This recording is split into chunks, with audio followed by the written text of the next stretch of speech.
as I promised, I'm going to take you through week by week and what I do and how I do it, where the loads come from, how to run the loads. Try to give you the best insight into how to run Specialized and what it takes to do this. Left the house this morning at about 4:45 or so, 4:45 roughly. Left the house in Ohio, ran over to Allegan, Michigan, and delivered a wheel loader that I had on. I picked it up on Thursday. This particular wheel loader did not run, so it was a little bit of an event getting it on a trailer, and I really wish I would have been able to film that last week. It was, being that this wheel loader, it was in op, which means it doesn't run.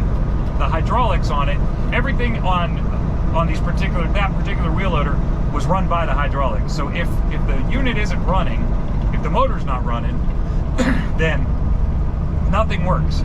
The wheels won't turn, the hydraulics won't lift the front end loader, nothing at all works. So they put a lot of effort into getting this thing on the trailer, and good job to them. These guys didn't give up when they certainly could have. I didn't give up, which I wanted to. It took about 3 hours to get this thing on the trailer. So at any rate, left the house this morning by 4:45, got over to Allegan, Michigan, got that thing delivered. Everything happened kind of fast this morning. I didn't have a chance to get the camera out and get some film of them taking it off. Taking it off went way better than putting it on. They just ended up bringing up a big front end loader and just picking the whole unit up and taking it right off the trailer. So made delivery very easy, unchained. They picked it up, took it off, and got out of there. Now Friday I booked a load out of Lansing, Michigan, to pick up after I delivered it in Allegan. So I am almost to Lansing now.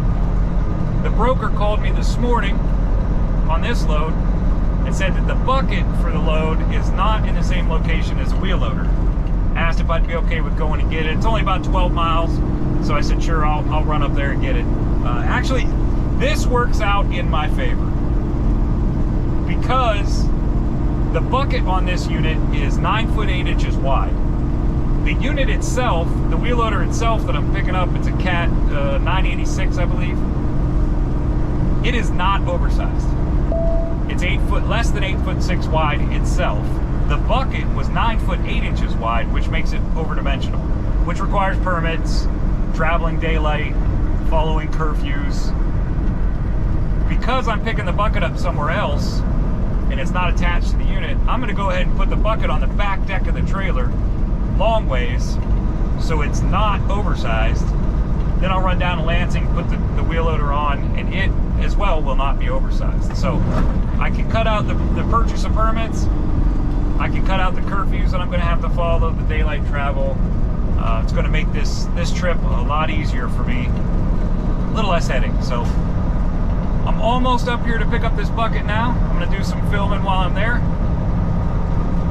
Then I'll, as soon as I get that loaded, I'll run down to Lansing, put the wheel loader on, and hopefully we'll get some footage of that. I'll go over securement, touch all bases of what I'm doing while I'm there. Hopefully we'll be on the road here pretty soon. Blood, sweat, and tears. I'm addicted to the white line, a prisoner of the road. Ain't no cure for this disease. It brings us outlaws and rogues. When they locked me up, they handed me the keys. I'm pulling 18 years of life with no chance of parole. My heart belongs to Jesus, but this highway owns my soul. It's a crime, I'm doing time just to send it on down the line. I'm pulling 18 gears, 18 gears, 18 gears of life. Some say I'm semi-crazy, my God, it's hard to tell. This diamond and tuck and leather just might be my padded sail. Those pictures on my dashboard where I've watched my kids grow up, I thank God they understand the cost of diesel in my blood. They know this rambling man and what sets me free. life. No chance of parole. My heart belongs to Jesus, but this highway owns my soul. It's a crime I'm doing time.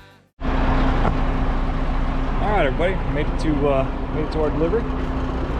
We got detached. I wanted to cover. I didn't get a chance to cover last night the securement on this load, so I wanted to cover that a little bit. There's a couple tricky things with these wheel loaders and any hydraulic unit that you need to know. So I'll show you the securement I did on the back.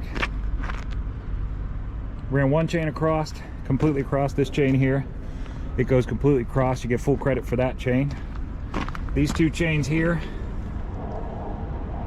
they're X chained. This chain here goes the other side of the unit, but it doesn't go to the trailer. That chain there does the same thing over this way. We attach it in these lifting lugs that they have. Essentially did the exact same thing on the back.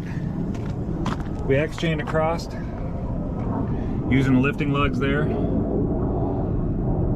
the tie down points, and then I put one chain across the bucket just to look good, or the front end loader just to look good. And then there's a bucket that goes to this unit. Just put two straps over that. Pretty simple. The one thing I wanted to show you about these units that is important to know is they should have these arms right here. This arm right here. That arm doesn't allow the unit to articulate while it's being transported. So when it's not being transported, this arm, you pull the pin, take this pin out, this arm spins around over here, put the pin back in, and it's not in use, it just stays there. But when you're transporting it, these arms need to be pinned in, or if for some reason it's malfunctioning, or it's non-existent, or it's just stuck, then you have to chain both the front and back of this unit so it cannot articulate in the center while it's transporting. This is one that DOT officers and scale masters, this is something they look for, and it's a very easy catch for them. And you definitely don't want the fine that comes along with that. So keep that in mind. That is incredibly important. Any articulating machine, whether it be a dump truck, wheel loader, any articulating machine is going to have that arm right there, and you need to make sure that it's either connected or you chain it on both sides so that it can't articulate in the middle. Well, I'm gonna go ahead and get this thing unchained, and we'll get it delivered, and we'll do a little.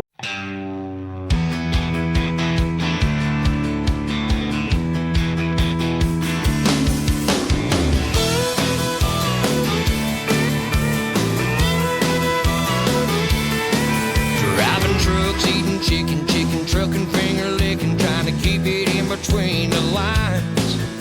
Bird